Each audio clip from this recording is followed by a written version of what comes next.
Now on BBC One, this week's Inside Out with Morland Sanders. Came loose, came away on us. Karl Bushby, ex-paratrooper, on a mission that nobody has ever done before, to walk, swim, stumble across a semi-frozen sea. The chances are he won't make it across alive. It kicks ass. It's a nasty place to be.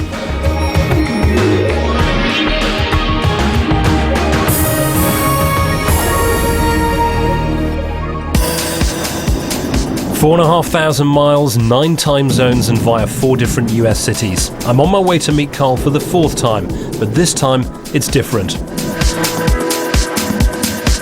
Finally, after 20 hours in economy class, I'm in the United States looking at the mountains of Russia. I've arrived.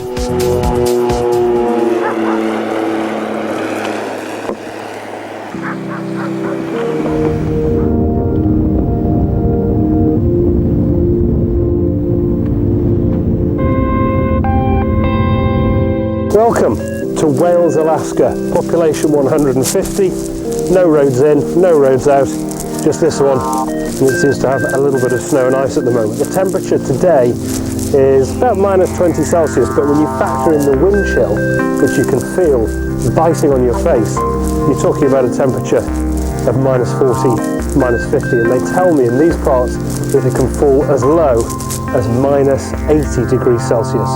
This is the harshest climate anywhere on our planet. This place really has an edge of the earth feel to it. Wales is on the US side of the Bering Strait. On the other side, Russia, in a straight line less than 60 miles away. Okay, so this is where the geography gets a bit freaky, because this is the beach, 2 steps this way, follow me down, and we're now walking on the sea. This is totally frozen. And if you have a look that way, it still looks like the sea, but it's totally and utterly solid. Oh. But 5 miles further and the ice becomes angry. It breaks into blocks the size of houses, driven by -100 Celsius winds. These conditions kill.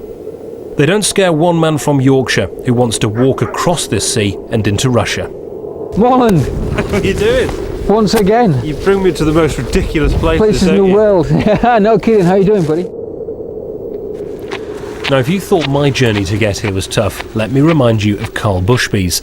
He began walking back in '98 at the bottom of Chile. He's walked through every single mile of South America, the United States and Canada, where I first met him.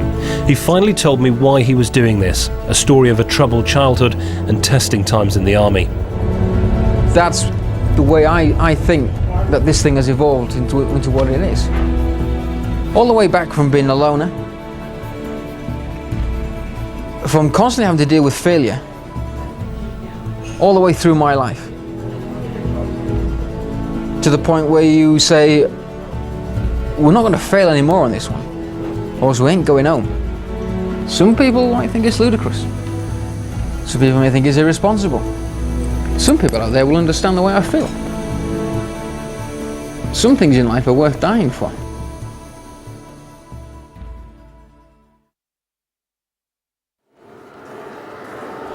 And Karl's next crossing makes the rest of his journey seem like the actions of a cautious man. That's a scary place. It is a scary place. Human beings do not want to be in a place like that. And look at it now. It's hiding its face right now. I mean, it looks so tranquil. The wind's dropped, the sun's out, the sky's blue. You can see that where we're going, as clear as day. Nice, solid ice in front of us. Beyond that is the Straits, and it's just a churning, moving freight train of crushed ice and water, and it's the worst place you ever want to be. But in less than 24 hours, that's exactly where Karl will be.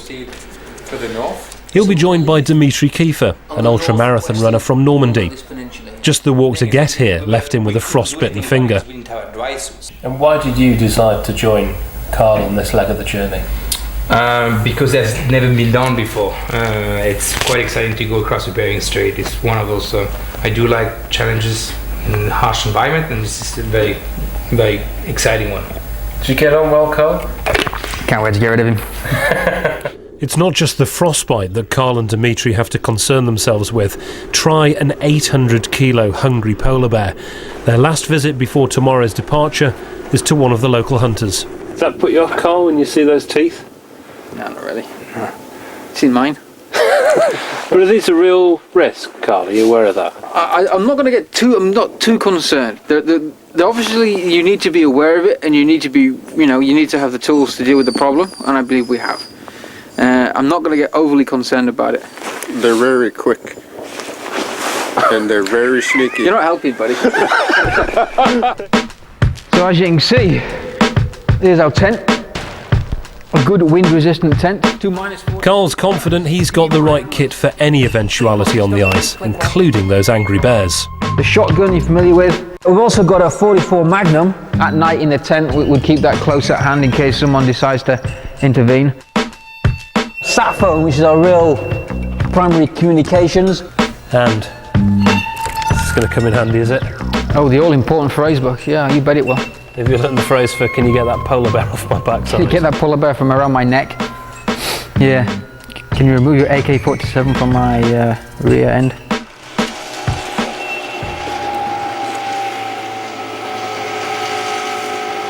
You leave tomorrow. Yep. 8 a.m. How much of you is thinking, I don't fancy it? It's not so much that I don't fancy it. I mean, there's a certain amount of excitement right now. This is 6 years in the making. This has been that distant goal. And this is pretty much the crux of the whole expedition. This is that halfway point. This is, if we can do this, we can do anything.